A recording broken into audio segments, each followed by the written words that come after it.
മനുഷ്യന് സാധിക്കാത്ത കാര്യങ്ങൾ വരുന്നില്ല. അപ്പോൾ നമ്മൾ പലപ്പോഴും ദൈവത്തെ കൂട്ടുപിടിക്കും.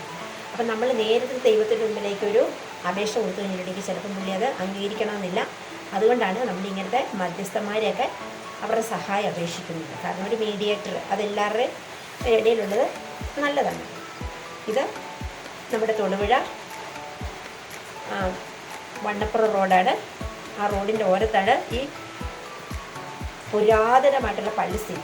അപ്പോൾ നമ്മൾ ആദ്യം നാവെടുത്താലും ഇപ്പം ഹിന്ദു സഹോദരങ്ങളാണെങ്കിലും ക്രിസ്ത്യൻസ് ആണെങ്കിൽ ആദ്യം വിളിക്കുന്നത് എൻ്റെ മുതലക്കോടത്ത് മുത്തപ്പ, എൻ്റെ അരിയത്ര വെള്ളിച്ച, അങ്ങനെയാണ് മലയാളികൾ ആദ്യം വിളിക്കുന്നത്. അതിൽ ഈ മുതലക്കോടത്ത് മുത്തപ്പൻ എന്ന് വിളിക്കുന്ന ആൾ തന്നെയാണ് ഈ മുതലക്കോടത്ത് സ്ഥിതി ചെയ്യുന്നത്. അപ്പം ആദ്യം എന്നെ എതിരേറ്റത് വലിയൊരു കൊടിമരമാണ്.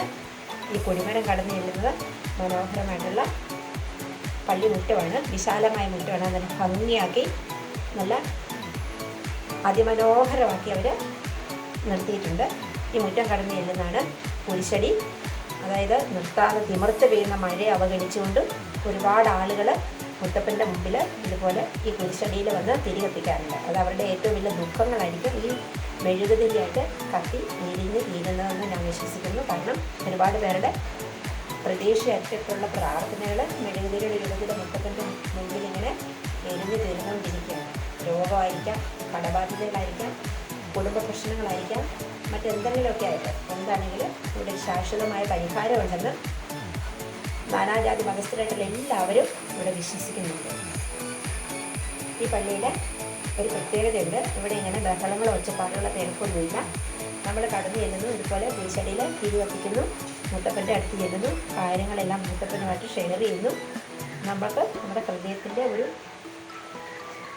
പരിധിവരെ നമ്മുടെ ഹൃദയത്തിൻ്റെ ഭാരങ്ങളെല്ലാം ഇവിടെ ഇറക്കി വെച്ച് സന്തോഷത്തോടെ തിരിച്ചു പോകുന്നു. അതുതന്നെ ഒരു ഭയങ്കര അനുഭവമായിട്ടാണ് എനിക്ക് തോന്നുന്നത്. ഇങ്ങനെ ആളുകൾ വരുന്നു പോകുന്നു.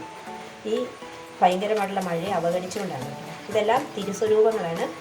ആവശ്യമുള്ളവർക്ക് ഇവിടെ വന്ന് വാങ്ങിക്കാം. ഇവിടെ അതുപോലെ തന്നെ കുർബാനയ്ക്കും ഒക്കെ നേർച്ചപ്പണങ്ങൾ സ്വീകരിക്കുന്നുണ്ട്.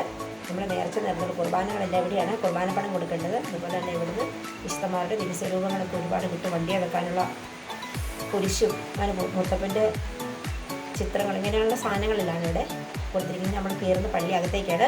പള്ളിയകത്തേക്ക് കയറി കഴിഞ്ഞിട്ടുണ്ടെങ്കിൽ ഞാൻ പറഞ്ഞില്ലേ അതിമനോഹരമായിട്ടുള്ളൊരു നിശബ്ദതയാണ്. ഒരുപാട് ആളുകൾ പ്രാർത്ഥിക്കുന്ന സ്ഥലമാണ്. അപ്പോൾ ഞാൻ വീഡിയോ പിടിക്കുന്നതിന് ഒരു പരിധി, കാരണം പള്ളിയിൽ അവരൊന്നും പറയില്ലായിരിക്കും, പക്ഷേ നമുക്ക് നമ്മുടേതായിട്ടുള്ള ഒരു പരിധിയുണ്ടല്ലോ. അതുകൊണ്ട് തന്നെ പെട്ടെന്ന് നമ്മളിൽ നിന്ന് വീഡിയോ കിട്ടുകയാണ്. ഒരു പരിശുദ്ധ ആൾക്കാരെയാണ് കാണുന്നത്. ആളുകൾ ഇങ്ങനെ പ്രാർത്ഥിക്കുന്ന സ്ഥലമാണ്. ഇവിടെ ഞാനൊരു അമ്മച്ചേനെ പരിചയപ്പെടുകയുണ്ടായി കേട്ടോ. അതോടെ പറഞ്ഞേക്കാം. ഈ അമ്മച്ചിക്ക് 2 മക്കളുണ്ട്. അതിൽ ഒരാൾ മേലാതെ കിടക്കാൻ, അയാൾക്ക് ഒരു മാസം തന്നെ 1000 രൂപയുടെ മരുന്ന് വേണം. അമ്മച്ചിക്ക് 84 വയസ്സായതാണ്. അമ്മച്ചിയുടെ അപ്പച്ചന് 100 വയസ്സുണ്ട്. അപ്പച്ചന് ഇങ്ങനെ പൈൽസിൻ്റെ അസുഖം കൂടിയിട്ട് സർജറിയൊക്കെ പറഞ്ഞിരിക്കുന്നത്. അതൊരു നിവൃത്തിയില്ല. അവരെ സഹായിക്കുന്ന ഒരു മനുഷ്യൻ പോലുമില്ല. ഒരു മകളെ കണ്ട് കെട്ടിച്ചു വിട്ടിട്ട് അതിൻ്റെ ഭർത്താവിന് തീരാ രോഗമാണ്. അതുകൊണ്ട് ആരും സഹായമില്ലാത്തൊരു അമ്മച്ചി ഇവിടെയുണ്ട്. ആ അമ്മച്ചി ഈ 84-ാം വയസ്സിലും കൈ നീട്ടി നമ്മുടെ മുമ്പിൽ യാചിക്കുമ്പോൾ ഞാൻ ഒന്ന് ഓർക്കണമെന്ന് മാതാപിതാക്കൾ ഭാരമായിട്ട് മക്കൾ അവരെ കൊണ്ട് തിരുവോരത്ത് കൊണ്ട് എറിയുമ്പോൾ മക്കൾ ഇപ്പോഴും ഈ പ്രായത്തിലും ആ അമ്മച്ചിക്ക് ഭാരമല്ല, എൻ്റെ കുഞ്ഞിന് വേണ്ടി കഷ്ടപ്പെടണം എന്നുള്ള ഒരു മനസ്സുള്ളൊരു അമ്മച്ചേനെ കണ്ണ് നിറഞ്ഞു പോകുന്നൊരു അവസ്ഥയാണ്. ആരെങ്കിലൊക്കെ ഇവിടെ വരികയാണെങ്കിൽ പറ്റുന്ന പോലെ ഒരു സഹായം ചെയ്യാം. ഇത് സെബസ്ത്യാനോസ് പുണ്യാളൻ്റെ രൂപമാണ്. ഇനിയാണ് സാക്ഷാൽ മുതലക്കോടത്ത് മുത്തപ്പൻ്റെ രൂപമാണ്.